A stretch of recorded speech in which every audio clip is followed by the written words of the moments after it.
The story of Exodus, the calling of Moses, is really incredible, and it changed the history of the world.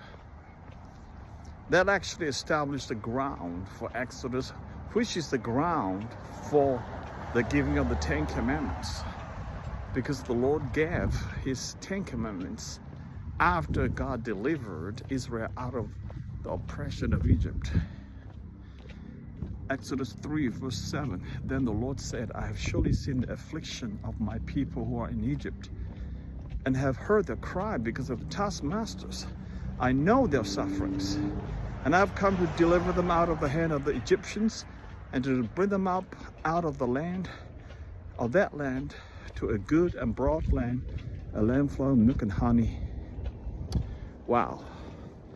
God not only promised to take them out of the land of sufferings, but also promised to bring them into a land of flowing with milk and honey. Now that is beautiful. You know, promise cannot be just half-sided. The deliverance and the consequence, deliverance into what? To a broad land, beautiful land of milk and honey. That's what it is saying. Okay, I'm not sure about the broad land. Let's see NIV says, okay? NIV says, you know, to bring them into a spacious land, a land flowing with milk and honey, spacious. So this is really important.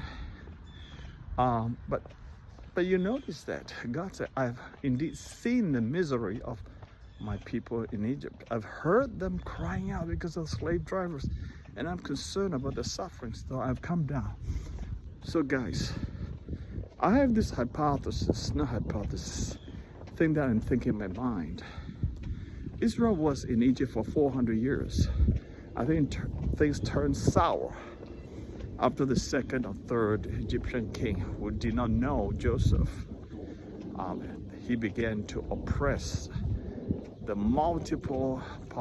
huge population of Jewish people, the Jews in Egypt, because Pharaoh was afraid that one day they may unite and revolt and rebel against Pharaoh, against him.